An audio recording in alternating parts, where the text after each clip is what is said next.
네, 반갑습니다. 오늘은 에르미야 두 번째 이야기를 시작하도록 하겠습니다. 여호와의 말씀이 내게 임하니라. 이르시되 가서 예루살렘의 귀에 외칠지니라. 여호와께서 이와 같이 말씀하시기를 내가 너를 위하여 내 청년 때 인애와 내 신혼 때 사랑을 기억하노니 곧 씨 뿌리지 못하는 땅 그 광야에서 나를 따랐음이니라. 소년 때의 우위라는 말이 히브리 말로 헤세드, 헤세드는 사랑이에요. 강약길, 그 험한 길, 씨도 뿌리지 못하는 땅, 그런 험한 땅 지나갈 때도 나를 믿고 따라왔던 그것을 그래도 하나님이 추억하는 거예요.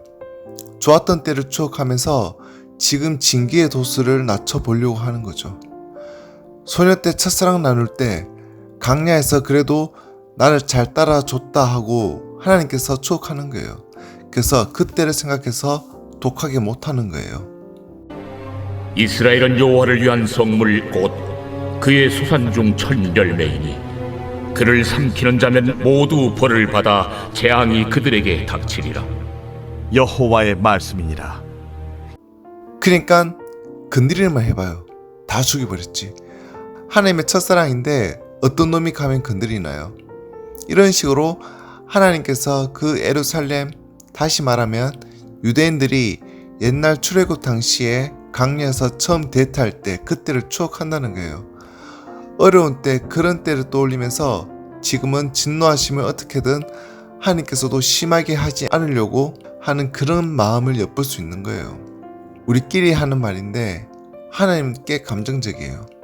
우리는 그저 하나님은 전혀 감정도 없는 그런 분으로 아는데 전혀 아니고 우리보다 더 감정이 풍부해요. 그리고 조금만 심한 말을 해도 하나님께서 상처를 받죠.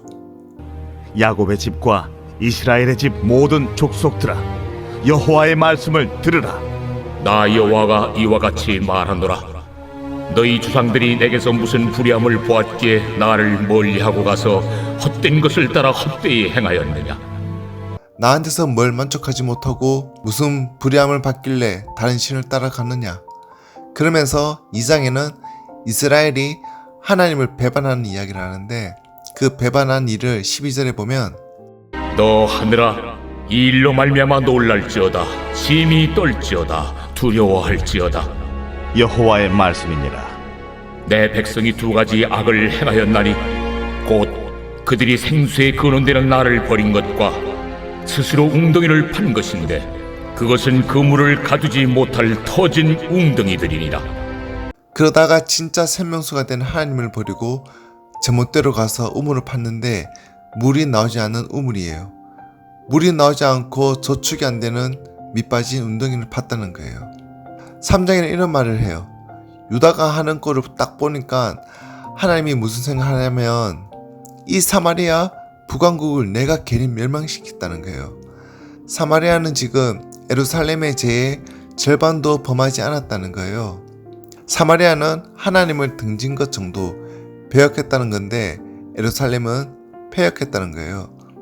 배역과 폐역이 어떻게 다른가 보면 배역은 등을 돌려 돌아서는 것이고 폐역은 돌아서 대드는 거예요.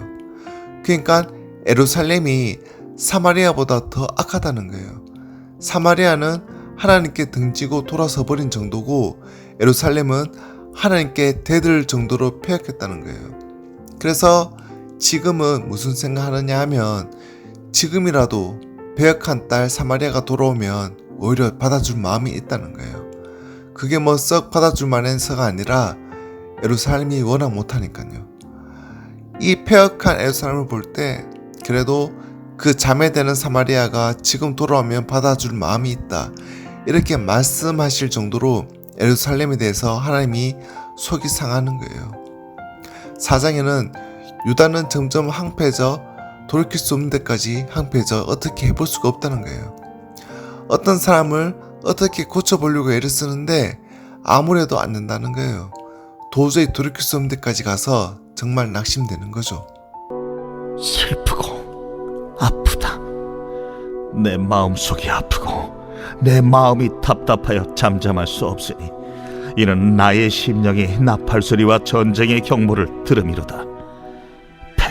패망이 연속하여 온 땅이 탈취를 당하니 나의 장막과 휘장은 갑자기 파멸되도다. 내가 저 깃발을 보며 나팔 소리 듣기를 어느 때까지 할꼬. 에르미야가 때로는 나가서 뭐라고 외치면 외칠 때마다 얻어 터지거나 욕을 먹거나 구박당하거나 하니까 어떤 때는 나가기 싫은 거예요. 안 나가고 입을 뒤집어 쓰고 있으면 뒤에서 계속 소리가 들려요. 그게 보통 20년, 30년 후의 일들이 미리 들리는 거죠. 그래서 슬프고 아프다. 내 마음속이 아프고 내 마음이 답답하여 잠잠할 수 없으니 이는 나의 심령이 나팔 소리와 전쟁의 경보를 들음이로다. 패망이 연속하여 온 땅이 탈취를 당하니 나의 장막과 휘장은 갑자기 파멸되도다. 내가 저 깃발을 보며 나팔 소리 듣기를 어느 때까지 할꼬. 계속 에르미야기에 나팔 소리가 들려오는 거예요. 전쟁의 나팔 소리가. 그래서 견디지 못하는 거예요. 5장에는 유다가 완전히 타락했어요. 너희는 예루살렘 거리로 빨리 다니며 그 넓은 거리에서 찾아보고 알라. 너희가 만일 정의를 행하며 진리를 구하는 자를 한 사람이라도 찾으면 내가 이 성읍을 용서하리라. 그러면 예루살렘에 의인이 있다는 말인가요? 없다는 말인가요? 없어요. 하바국이 의인 살려 했는데 없는 거예요. 그 의인이 누구냐 하면 공의를 행하며 진리를 구하는 자, 깨닫지 못하는 것은 깨달으려고 노력하는 사람, 그리고 깨달은 것을 실천하는 사람, 이게 의인이에요. 그런 사람이 없어지고 그런 사람 한 사람이라도 있으면 그 한 사람 빙자에서 예루살렘이 용서할 마음이 있다는 건데 그 정도로 예루살렘이 타락한 거예요. 하나님께서 사람들에게 깨닫도록 은혜를 주기도 하고 복을 주기도 하고 해보는데 은혜를 받아도 깨닫지 못하고 복을 받아도 깨닫지 못하고 깨닫지 못하니까 멸망하는 짐승과 같다라고 말씀하시는 거예요.